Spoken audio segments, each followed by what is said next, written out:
Come and read with us. There's a world of books and stories from which to learn. Come and see with us. Meet the authors behind the pages you love to turn. Reading at night or day promotes imagination. Here at the festival, we're riding a smile on every bibliophile. Come and learn with us. Aspiring writers will help you to find your muse. Come and talk with us about biographies, cookbooks, poetry you choose. Maybe you'll be inspired, and one day soon you'll be inspiring us at the Southeast Wisconsin Festival of Books. Just imagine yourself at the Southeast Wisconsin Festival of Books.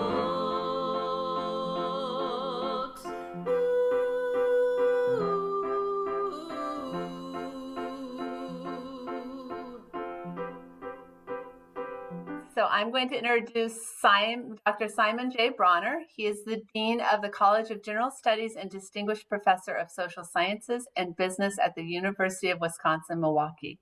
He has also taught at Harvard University, Penn State University, Leiden University in the Netherlands, and Osaka University in Japan. He is the author and editor of over 40 books, including most recently, Americanness, Inquiries into the Thought of Culture of the United States, The Practice of Folklore, Essays Towards a Theory of Tradition, and Youth Cultures in America.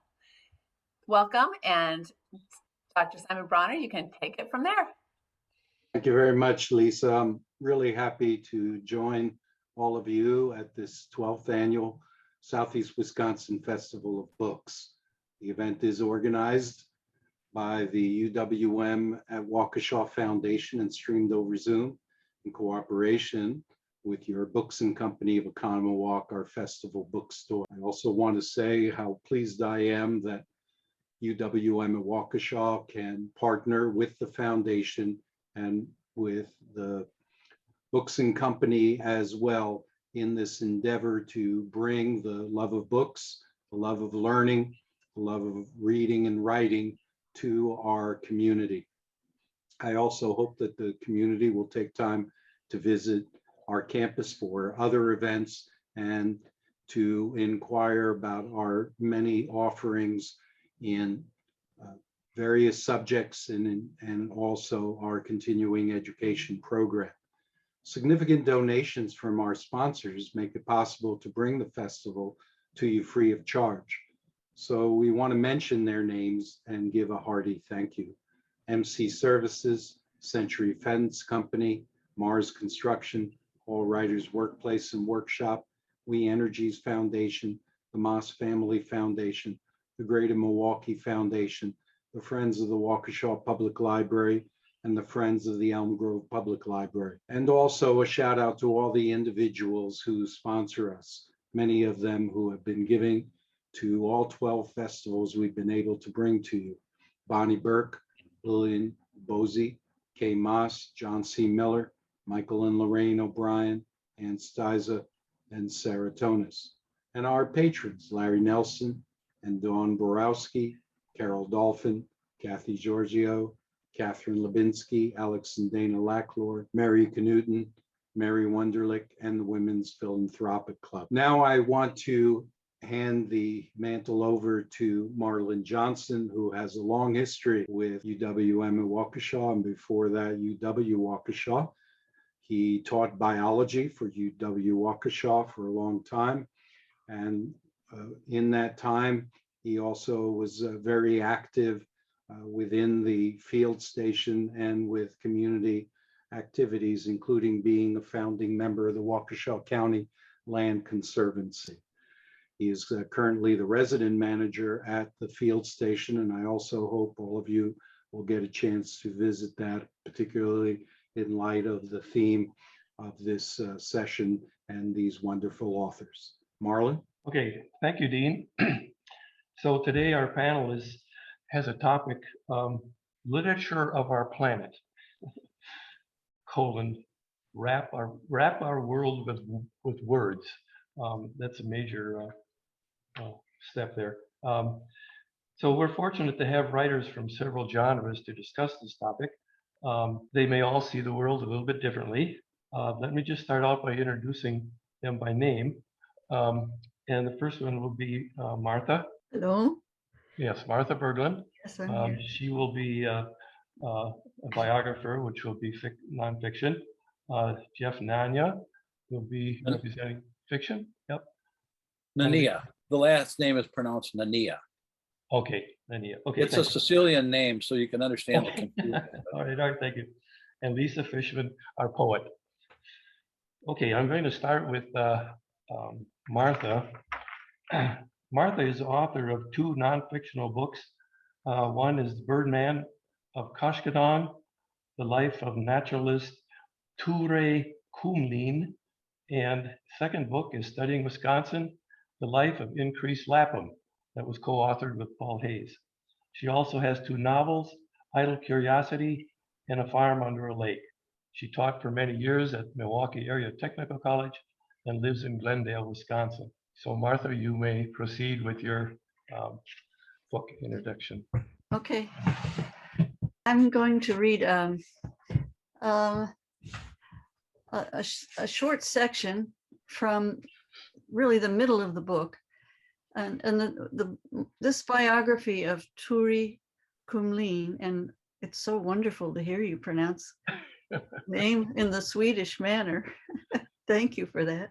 This is the point at which Kumlin arrives in Lake Kashkanan in 1843. He was born in 1819 in Sweden, studied in Sweden, had a wonderful life in Sweden, complicated, educated man, a wealthy man. But he came to Kashkanan, or came to Wisconsin in 1843 for a number of reasons.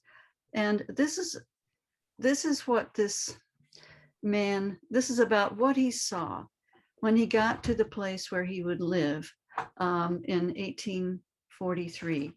He might not have known immediately that this is where he would live forever, but this is where he did live for the rest of his life. One day in September of 1843, on the shore of Lake Kashkanan, scientist, poet Ture Kumlin saw more waterfowl than he had ever seen since he left the Swedish lake of his childhood.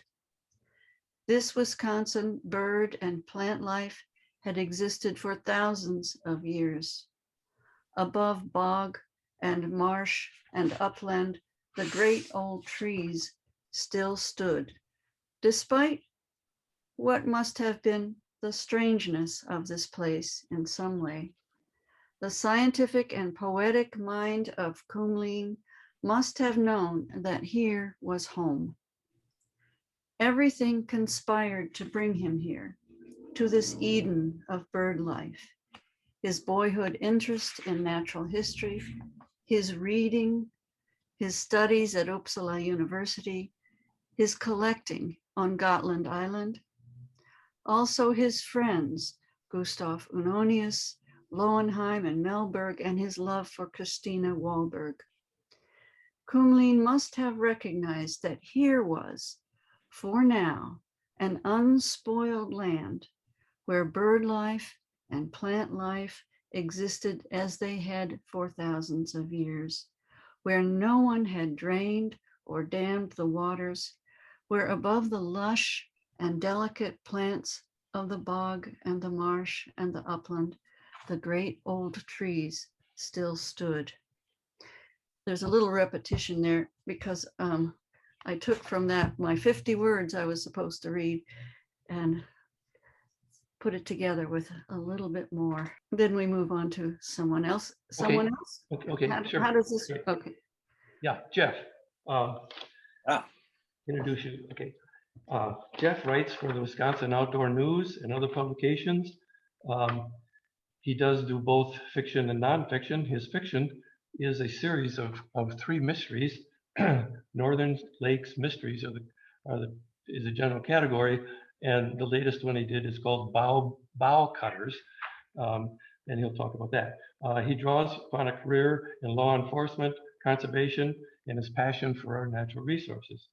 Whether he's cutting wood, sitting in a wetland, fishing muskies, or snorkeling Spider Lake for treasure, Jeff spends as much time as possible outdoors. Okay, Jeff, your book, Cutter. Bow cutter? Okay. Yeah. Thanks, Marlon. I just want to say something. So I'm honored that anybody signed up to listen to us, or especially listen to me blather on. But I noted, and I'm not sure if this is the same person, that a person named Kathleen Falk Yes. has joined us. Yeah, she was a student at UW Waukesha. Kathleen Falk Yeah. was a pioneer in preserving land that is held in perpetuity. So not just me and my kids, but their kids and the kids after them will always be able to go there. They will always have this place to connect with the outdoors. One of my passions has been environmental education, hands-on, feet wet learning, we call it. And Kathleen she has been a hero to many of us. At a time when this was not an easy thing to sell, she sold it. At a time when people chose to try and change land uses, she went forward anyway. So Kathleen, thank you so much for coming. Thank you, Jeff, for those incredibly kind words, but also your service to Dane County. And I have read all your books and can't wait for your next one. But I also am so thrilled to see Marlon, who is a hero to me for all he has done in his lifetime. And I was not familiar with Martha or Lisa's works before this, but I will be certain to check on them both after this. So thank you. Well, I want to read, this is not my 50 words, but I want to read to you. And in my books, I can't separate out my lives. I was in law enforcement to start with, and I was in conservation and the head of the wetland restoration team for about 27 years. And I worked with environmental charter schools. I mean, it just was a progression of events. I don't know why I get to where I get to. But I didn't set out to write a mystery book. I guess I did, but it was just a happenstance that the first one actually got published. This is from the new book, Bow Cut. After climbing a slick, rocky rise, we headed north, walking along on the southern end of the Canadian Shield, a small piece of the largest mass of exposed Precambrian rock on the face of the earth. The glacier created the landscape as it came through and scraped the surface clean. Together, we hiked a land of wild, untamed beauty. Too tough to be conquered by mortals. Rock hills dropped off to wetlands and lakes. Water ran off the impermeable rock and joined flowing streams and rivers.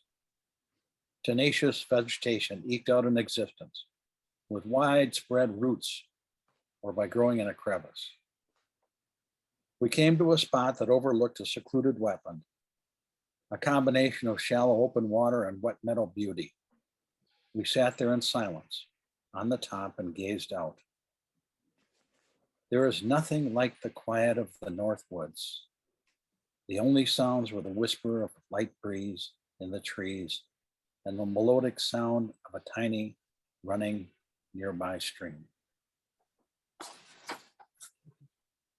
I love the fact that these places, in most cases, I am just sharing places where I have walked, but we have a mystery.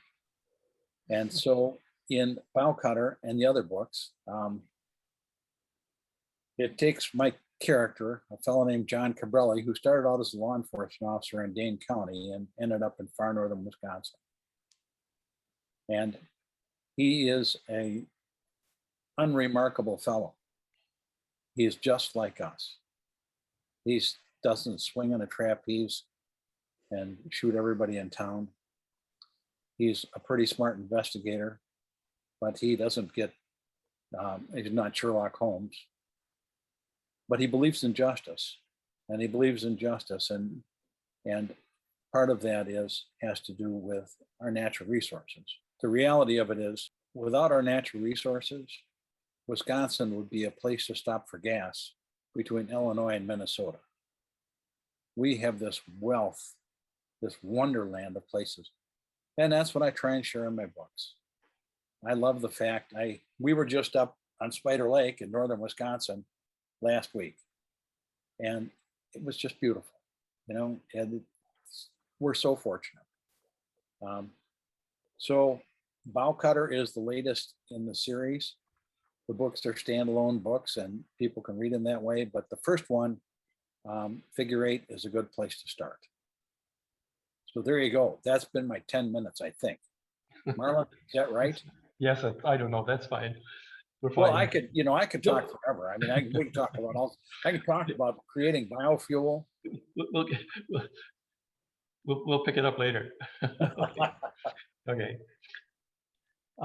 Just let me remind you, I didn't give you a message here, that you should be sending in your questions now as they come to you, so that we have the last half hour of this whole session will be your questions. So do turn them in now. Okay, Lisa Fishman. Most recent release is Mad World, Mad Kings, and Mad Composition. She is also the author of 6 other books that I'm not going to list, plus 4 chapbooks to her credit. She has been published in many anthologies. She is professor of English and creative writing at Columbia College in Chicago. She has been nominated to a Pushcart Prize. She has been nominated for Robert J. Dow's Short Story Prize for Emerging Writers. She continues to live on her farm that she and her husband started in 1999 in Orfordville, which is just south of Janesville a ways, dividing her time between Wisconsin, Chicago, and Nova Scotia. She is a dual U.S.-Canadian citizen and is a member of the Writers Union of Canada and the Writers Federation of Nova Scotia world. Okay. All right, Lisa, proceed. Sorry. Thank you. Thank you so much. I love being part of this group. I feel that there are really interesting threads weaving through all 3 of our books and our interests surrounding the books, and clearly like what our projects are. So I did, being the sort of I don't know, person that I am, I had 50 words to read, but because the cutting of wood has been mentioned in relation to Jeff, and because of things I'm hearing in what we've been reading and where we're coming from, I'm going to read, I'll start with a poem, then I'll tell you a little bit about the book in general. I'll start with a poem from toward the very end of the book. Up in the Driftless region in Lafarge, every year there's a spoon carving festival, and my son and I often go to those, and we camp and carve spoons, or he carves spoons and I pretend to carve spoons or try to, and often instead of carving the spoons, I'm writing in my notebook under a tree. And so this poem is called Spoon Fest. And of course, we're going to be moving away from prose and into language that doesn't necessarily proceed in a linear way. I hope you enjoy the ride. And okay, Spoon Fest. Drifty river in the driftless, love you, I have a birch spoon. Supple, said someone, for carving. Shapely, the mind is for making.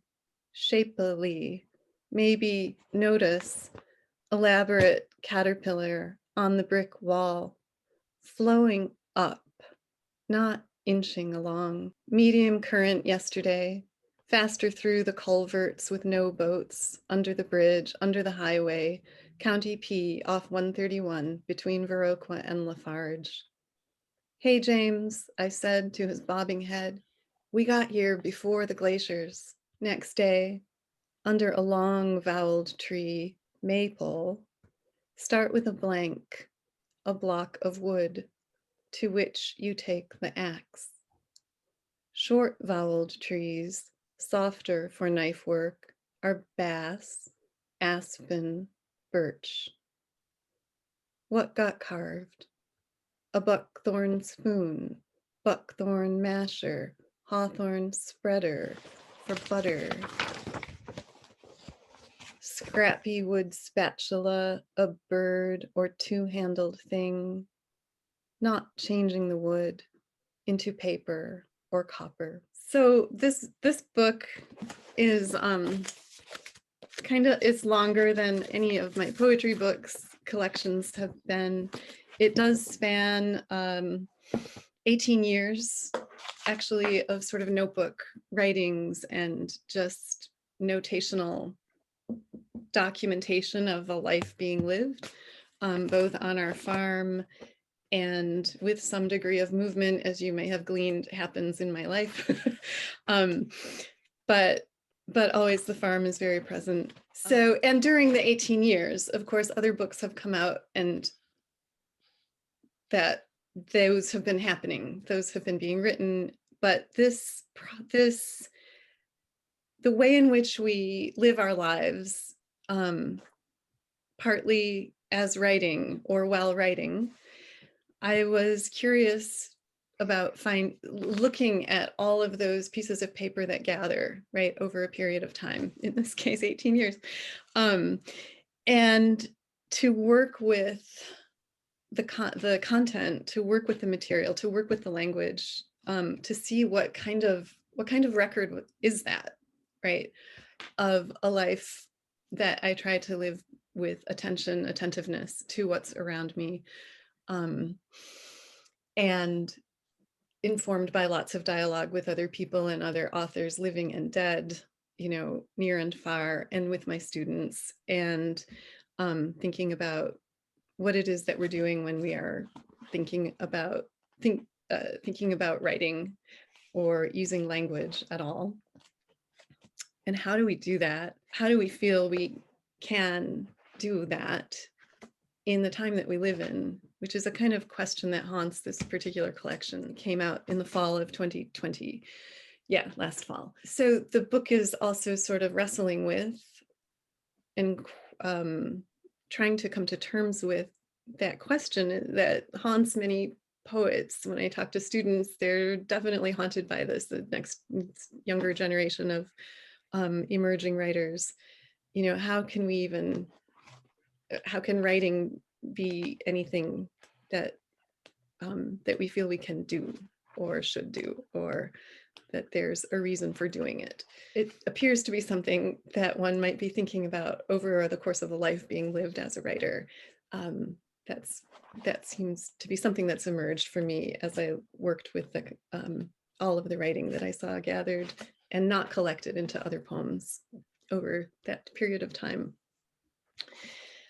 I think that is enough to start.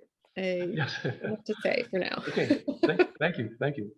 All right, now I'm going to present 3 questions to you, and you can each answer individually. And the first question that I have, and I'm sure you've been asked this many times, but I would really like to know, you all mentioned nature, and what events or people turned you on to nature? Who or what increased your appreciation, and what time, what age were you when you think that started? And then the second question, what events or people turned you on to writing, and how old were you at that time? So just those 2 things, how did you get started on all this, and then the writing. So let's see, Lisa, why don't you go right away? Well, yeah, I can't think of my early experiences in nature without thinking of my parents. We were very poor in Michigan. Obviously, it was also the time for all of us, as it was for all of us, before virtuality and computers and video games and everything. What we did I grew up without a TV mostly. We spent, as a family and as a sort of split family, but still in both cases, in both households, we were just, all of us were outside as much as possible, whether that was in an urban environment like Pontiac, Michigan, or suburban like Mount Clemens, Michigan, and then finally up to northern lower Michigan, Leelanau County, where I was a teenager. It was just, that was what you did whenever you could. You didn't need anything to do that except So the awareness of where to how walk. old you were young at that? Yeah, You so said up high school north before? in northern Michigan, we moved up there in 8th grade. That was Okay. yeah, a farmhouse with like wood heat and no floors and 4 acres that they tried to plant. And yeah, I realized, oh, was I like trying to like relive that or like correct that when my husband and I bought our farm in Wisconsin? I don't know. And then as for writing is more mysterious, right? How do you, because it's hard to even identify that in or attribute it in relation to any single person. For me, at least, it's just of some of the earliest memories are of like writing things down and making little booklets that I called stories or whatever I called them. I called them books. You know, you And what make age? it together and you write things, you draw pictures, and it's a book. Yeah, and what age was that? Well, so because we lived in so many different houses, and I know what house that was, I can say that it was age 5 that I okay. have a memory of that. Yeah. Okay, good. Martha. Well, I too grew up on a farm in central Illinois, a flatland grain farm, and also before television, but luckily with lots and lots of books in the house, not mostly new books that were appropriate for children my age, but my parents' generation and my father's parents' generation. We had books for old books around the house, and I guess I didn't know any better than I didn't really want to read, the new colorful books that children read, the picture books. So I read lots of old biographies, and I read biographies of naturalists when I was a kid, and I read there were just all kinds of books that were not really appropriate, but were perfectly fascinating.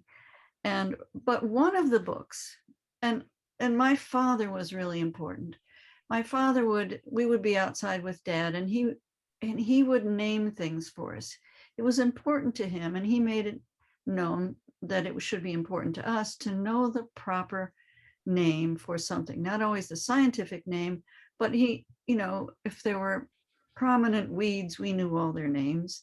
We just knew the names of the birds and whatever the wildlife was. Not that there was that much left on a grain farm like that, but my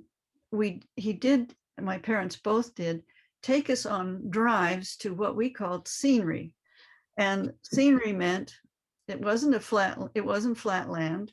There was some hill to it, and there was water, and there were trees. There were big trees. I grew up on a farm where you could count the trees on the 640 acres. We didn't count the trees, but you could have. My sister and I recently tried to do it in our heads, and we got pretty close, I think. Anyway, so it was not, though it was a farm and though it was in the country, a lot of the nature the real nature had been plowed up. And though it was really good land, only certain things grew. I do have memories, though. When we first got to that farm, when I was up to the age of about 7, it was a farm where there were orchards, there were grapevines, there were big gardens, there were big trees. It was a kind of subsistence farm where farmers had farmed in the way before it became a factory farm. I felt the kind of loss of that and that nature, even though it was a lot of it planted, as I grew up.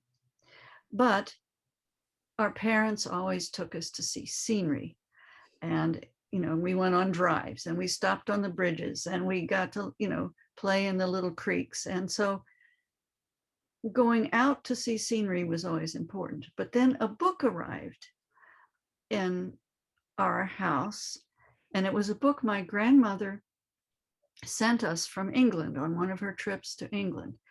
And it was a book called The Tall Green House by a man named Neve Parker. And I still have, actually, I now have 2 copies of it. It's so wonderful. It's a book about the life around a great white oak on a small farm in England. In all the animals that lived, the moths, the butterflies, the foxes, the squirrels, the various kinds of squirrels, beautiful illustrations, beautiful watercolors, all the berries. I mean, just all the nature that surrounded that great tree. And somehow that book was, I don't know what the word for it is, but it pulled all of our desires together. I'm thinking of my brother and I, who were close to the same age. Our desires for a kind of world that we knew had existed, and we didn't really have access to that much. But it's always been a kind of, it's just an important book that has guided me subconsciously, mostly, through my life.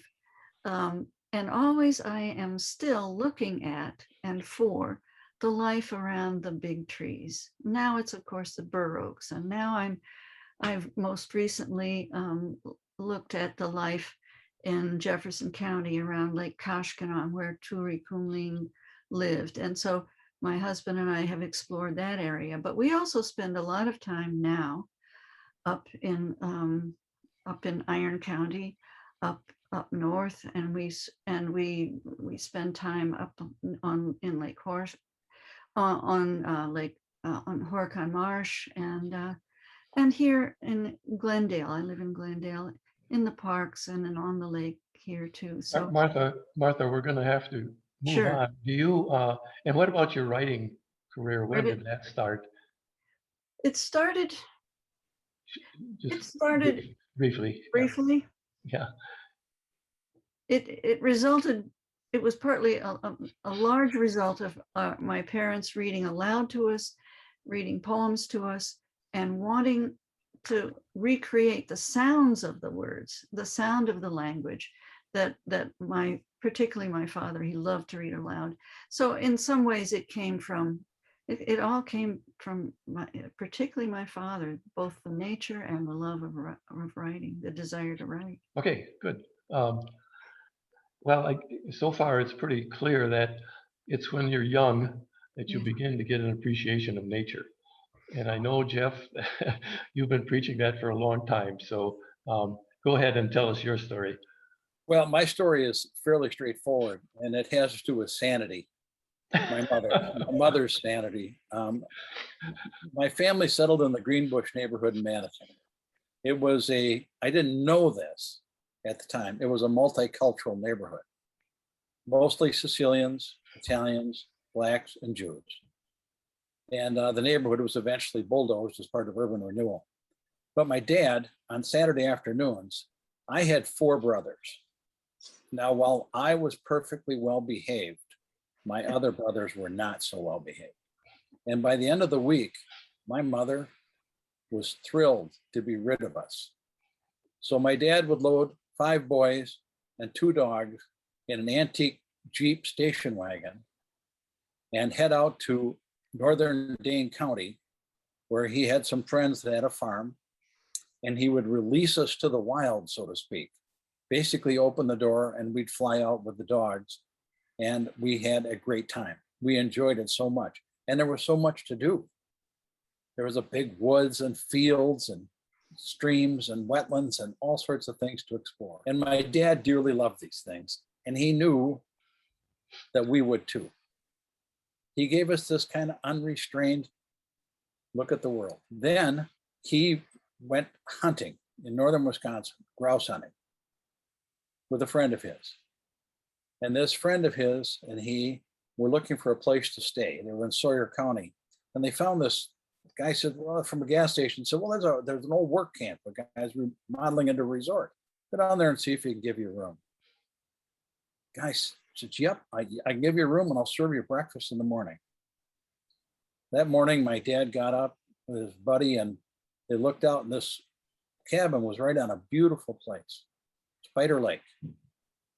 And he said, I'd like to bring my family back here. At the time, my oldest brother was the only one of us. He said, that's just what I want. Well, it started a family tradition in my family that has lasted 71 years. We have gone back to the same place, the same lake.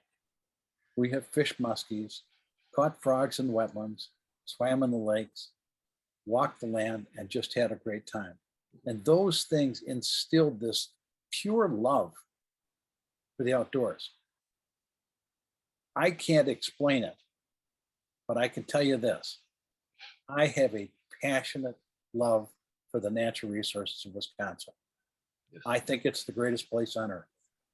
I agree. As far as writing goes, when I got into conservation, although, I don't want Kathleen to necessarily hear this, but, I practiced creative writing when they taught me how to write police reports.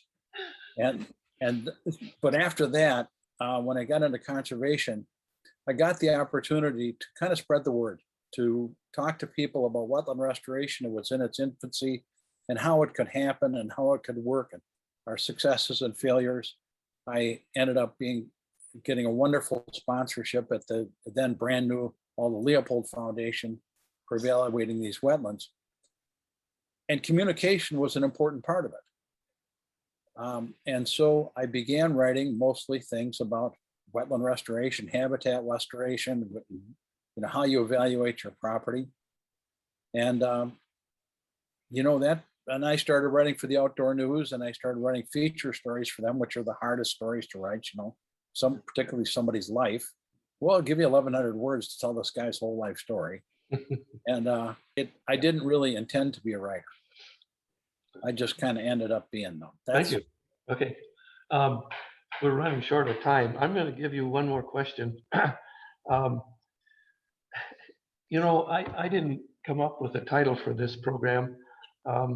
Literature of Our Planet, Wrap Our World with Words. And I'd like to know your reaction to that. You individually are just a speck in the world, and how do you think your writing will contribute to wrapping the world with words? You understand? I just need what is, obviously you're working locally, and how does that fit into the whole world as far as the environment or nature or just the well-being of the planet? Anybody want to start on that? Martha or? Yeah, I'll start. Okay. I think it's very important for me as a writer, and particularly in this Colleen biography, it gave me the opportunity to describe a Wisconsin that in large part doesn't exist anymore. And what I think is really important particularly for young writers, is to understand two things. What this land was like when the settlers arrived, what they did to it and what they used and what they misused.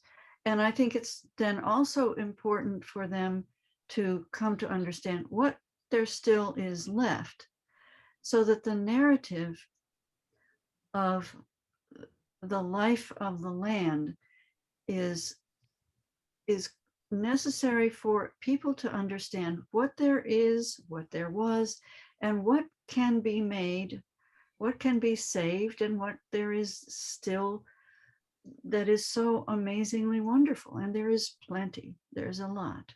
Not as much as we would like, but there's a lot. I think one of the most important things, in this book, particularly of Colleen, is that information. What was here when those settlers arrived in 1843 in a land which had only recently been the the native people had been forced off of to a large extent. Some were still there, but not very many. So I just think we have to be able to have in our mind's eye what this place was. In this little speck of earth. Okay, Lisa. Mm, It's a tough. well, one of the wondrous and eternally vexing things about poetry is I feel that when you're working in poetry, it's very much with a sort of blindfold, and like the easiest, and I'll try not to rest content with the easiest answer is this giant question mark. Like one doesn't know. You can't know as a poet how and whether your work will contribute to, in this case of the question, wrapping the world in words. And yet the mystery of poetry is that one does it anyway without knowing the answer.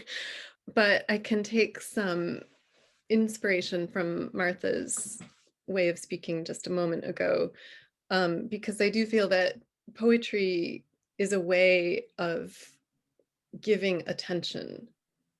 I actually like to avoid the verb paying attention, but rather to give attention to what is immediately around one, ideally with some awareness of what's also beyond just what is immediate. But first of all, we really just have to be able to see, right, what is right here where we are, and to be present to it, to notice it, and to give attention to it. That poetry is a practice of attention and of attentiveness. And so what is written then in that genre by poets as poetry is a record, a human being who was alive in that moment. And I feel that with poetry, it's all the poems put together, all the way, written up all through time, geologic time, cosmic time. It's all one poem, and it's all one record of so many human beings who were once alive and being present to their moment. And then you have this giant picture made of words. And that's all I feel like that's all I can know. It's both enough and not enough. All right, Jeff. If I've accomplished one thing with these books, it has been to bring people together who have had similar experiences that I have.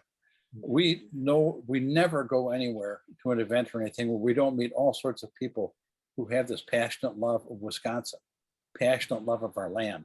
And now we're together as a community. And some of the letters and things we get and emails are just great. My books are to entertain, but I want to take you all the places that I've walked. The Precambrian rocks have been under my boots. And so that was my goal. And it is so far has worked out really well. I love it. Good. Well, I think that we're going to have to move on to the audience participation. Teresa, are you there? Teresa Schuler is going to be taking the... I'm here, and there's one question for you. Oh, that gives everybody a lot of time. Okay, go ahead. It's for Lisa, it looks like. It says, Lisa talked about paying attention to what is here where we are. Oh, I guess maybe not. Maybe it's for Martha. It says, is this what Colleen did? Is that part of the reason for the bibliography? Absolutely. Colleen was he, as I said, he was a poet and a scientist. And he was, if you could have invented a man to come to a part of the state to see everything and to notice everything, you would have invented Colleen, because he noticed in every way. He noticed as a scientist and he noticed as a poet. And if we could all be a bit of Colleen, it would be, and it is a very happy world. And I think that was Peggy Rosca's question, wasn't it? Yeah.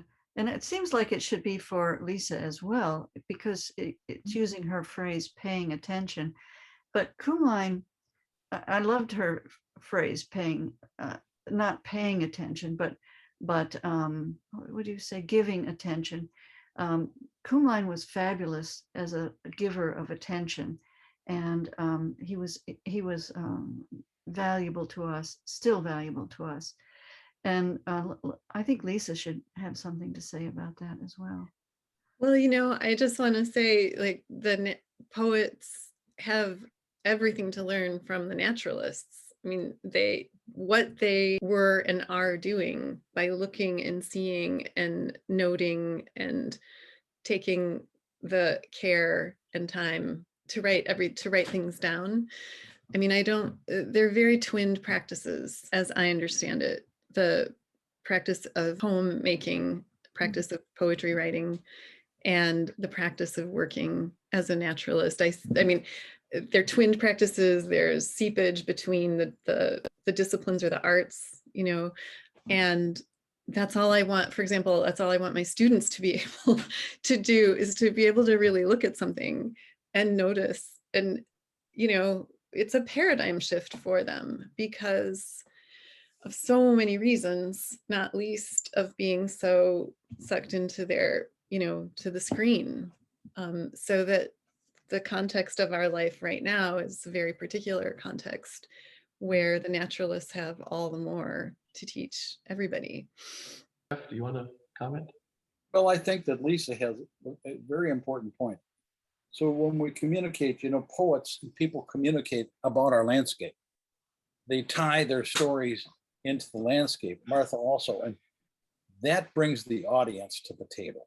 Mhm. But some of the greatest poetry I've ever read always is a tale of travel, a tale of a visual look at trees and autumn, and things like that. And it's heartwarming. It really is. I could never write poetry. I am not that talented, but I can enjoy poetry. So I think it's very interesting. I mean, Leopold was probably a great poet.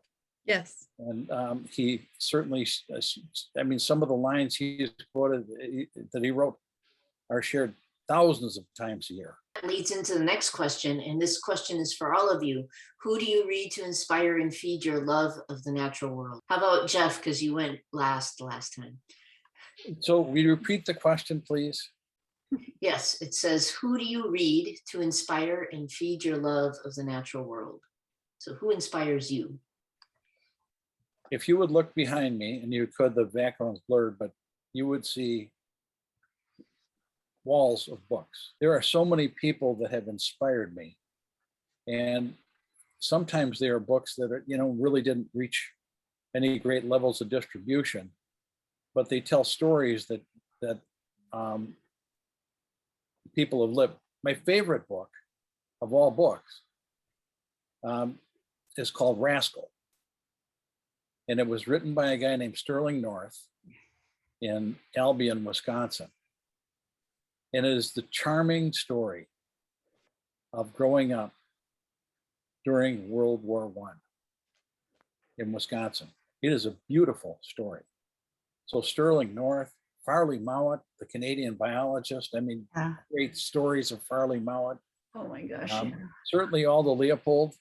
And, it goes on. And what I have found is the best writers in the environment are the least pretentious.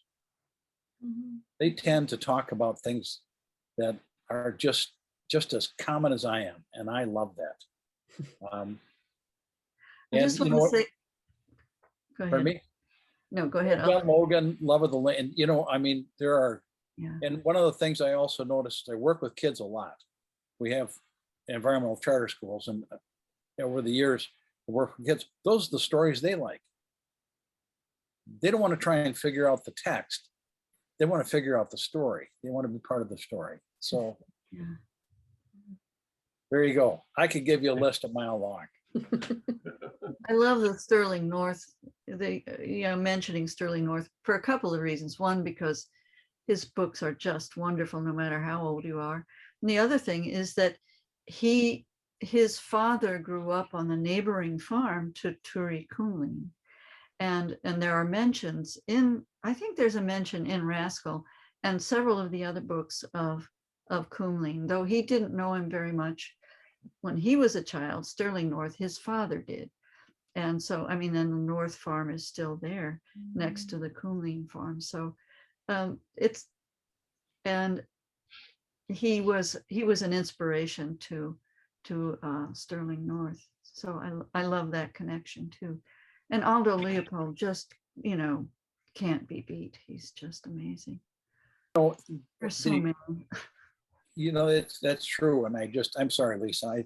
But you know, if you want to, we talk about this, but you know, the whole thing here, just these two lines. There are some who can live without wild things and some who cannot. These are the delights and dilemmas of one who cannot. That's one of the most powerful lines I've ever read that was written about the outdoors and conservation. I identify with that, and I am so pleased that I do. And so, and that was from all the Leopold's Sand County Almanac. Mhm. Yeah. That's the Bible. There's the poet whose name I put in the chat. I'm sure some of you have heard of her, know of her work, but yes, the Sand County Almanac and Leopold, they were so important to Laureen Niedeker, who lived on Black Hawk Island, Yes. in like right near Fort Atkinson for her whole life, with a brief venture into New York City in her youth. But her poetry is so part of her environment there on Black Hawk Island, and I can't recommend it highly enough. And she's you know, a major American poet. Like William Carlos Williams like really respected her, and people whose names are maybe more in lights would come to visit her on Black Hawk Island. But she is definitely recognized now as a major American poet, and she just was writing right there on Black Hawk Island. And Which she is right is next to- always someone I keep returning to. Yeah. It was in Laureen's writing that I first saw Turi Kumleen's name. So she put me on to Kumleen. Yeah. And there are just, the connections are just wonderful. I did an essay about the connections between them. I feel that I know your name and your work actually because of my reading of Niedeker, Martha. Right. So yeah, I'm not surprised. Yeah. Right. Yeah. She's my main man. Me too. She's my main poet. Yeah. Teresa, She's anything? still alive for us. Yes. Any new? So this next question, I think, ties back to the question about paying attention to what is here and where we are. And the question is from Peggy Rosca, and it says, does pain have a money connotation?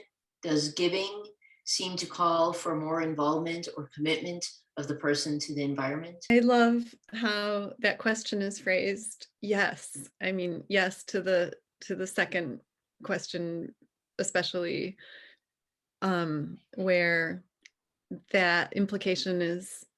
I think that's partly why I prefer that verb. It's more interactive, maybe. And it does sidestep the metaphor of money. So I like that too. And I love the way, I just want to thank Margaret Rosca for that re-articulation, or that articulation of the implications of the question. It's beautiful. Martha or Jeff, do you have something to add to that? Or Well, I think that it's attentiveness, not just to the natural world, but to the words we use about it that are so important. It's attentiveness to words, attention to words. It's just everything. It's what we do in the house, and what we do when we go out in the world is another kind of attention. But but the two are absolutely related. And I think that Lisa's and then Peggy's use of the word attention are so important. And I thank them both. Well, if I have my way about it, and in my advanced age, I can put it in my memory banks, I am going to use giving attention all the time. It makes perfect sense to me. When I have a bunch of kids out in the field with me swamping around, they give me their attention. Yeah. And nothing, I could never pay them enough to get their attention, but they give it to me.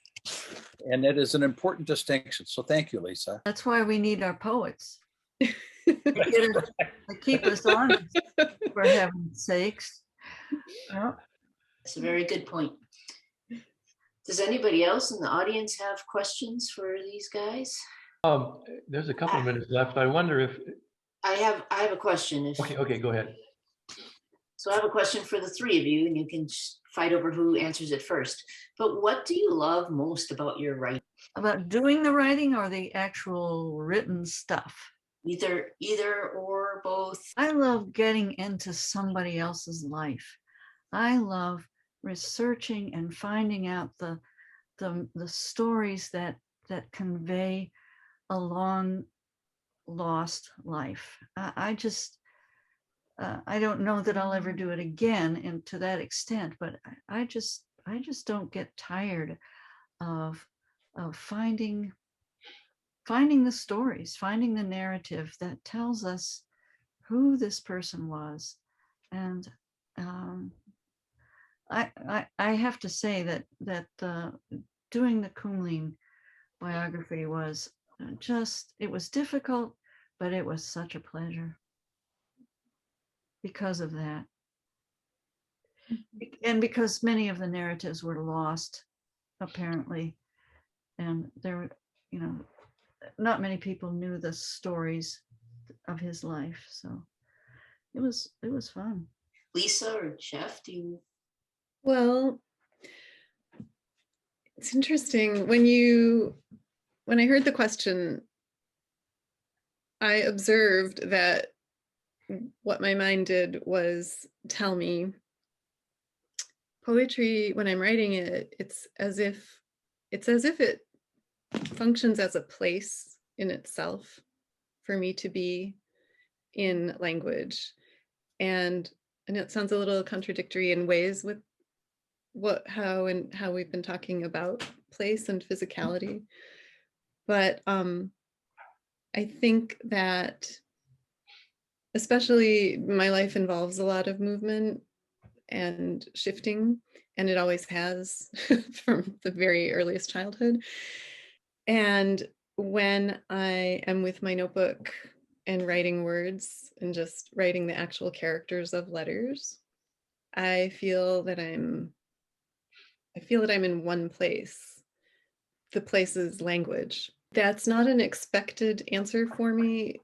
I mean, I'm used to talking about writing poetry as, in certain ways, a meditative practice, a practice of attention, and that make me feel more alive, right?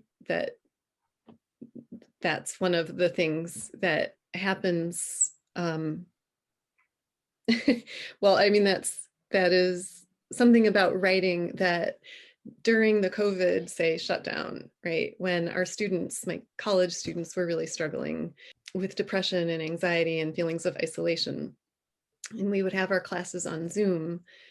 And even in the context of all of those feelings, we did talk about how having our art practice was this unbelievable resource that they, as young people in this sort of undesired set of circumstances, felt that if they couldn't write their poems or write in their notebook or write their stories, that then they really would have felt bereft during the shutdown and in isolation. And so that's maybe several answers in one, but the most unexpected part of it for me in the moment is that how I also feel very grounded in the process of writing and the practice of writing. And that seems probably have been necessary for me. Otherwise, I don't know, too many directions, too many places. Thanks for the question. I think that it's, first of all, I'm not a very conventional writer. I've been told that so many times that I'm beginning to really believe it. I thought I was doing it right, but and I enjoy telling these stories to people, and I enjoy teaching a little bit about our natural resources in my books. My writing place is simply a wood stove on a porch of our house. I like it when it's blowing outside. And when I used to be on the field team, it was out in that weather all the time. Now I just kind of look at it, throw another log on the fire and smile. But I like the fact that people enjoy the story.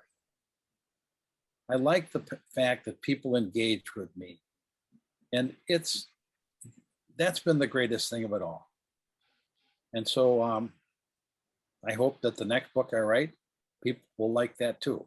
You know what they say, guys? You're only as good as your next book. I'm going to work very hard on. I got to wait for winter to get here. In Wisconsin, we haven't had winter yet, and it's balmy, sunny out today and beautiful. Does anybody else have any questions for these authors? You can just unmute yourself and speak up. There's not that many people either. If you have a quick question. One thing I might like to know, and maybe the audience, is would you speak a little bit about your other work writings before this one that you specialized in tonight, but because they may be interested in buying them. So tell a little bit more about some of your other writings, if you would.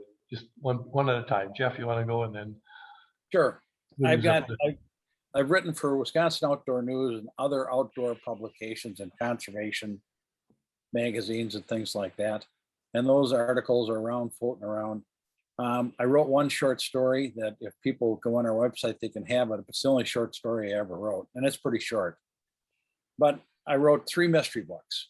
Figure 8 is the first one. There's Figure 8. Bow Cutters and Spider Lake is the second one. Bow Cutter is the third one. And they're all they're the same bunch of characters, and they're in the same place. They take place in northern Wisconsin. They're really based on community. And we visit a lot of things in a lot of places that I've been in, events I've been a part of. Is there a 4th mystery coming? Yeah, there is. Okay. There is. If winter ever gets here. I've created enough biofuel now to keep the place warm for quite some time. And but I gotta wait. It's got to be cold. I got too much to do outside. So I'm getting there. Okay. No, it's not writing weather yet. I agree completely. It's not. And people say, "When's the 4th book coming out?" I said, "Do you see the snow?" No. Okay.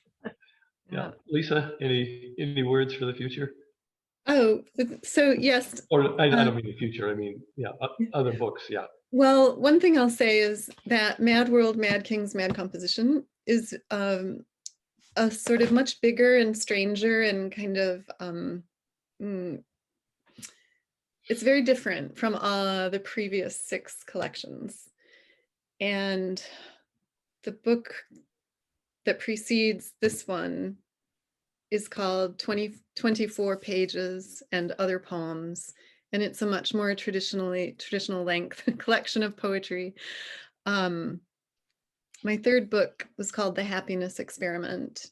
And those are both collections that are less sprawling and where the place, the farm, and the life being lived in that place are, I don't know, there's a more, they're just shorter.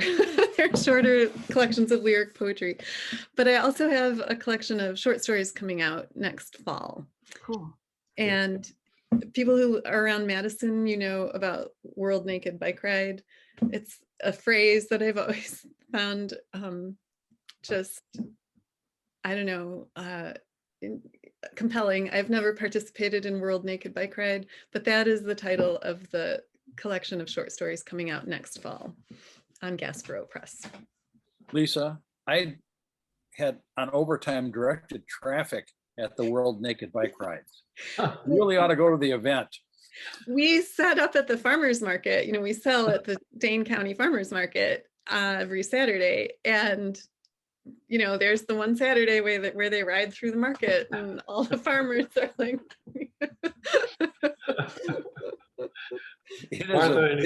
It is such a Madison event. Yeah. Martha, any words? Martha? Oh, the book before the Colleen biography is Studying Wisconsin, which is the life of Increase Lapham. It was written with Paul Hayes, and that was my first biography. If I'd really known what I was getting into, it's a good thing I didn't, because there was so much known about Lapham that it was almost overwhelming. But what a life, what a man. Yeah.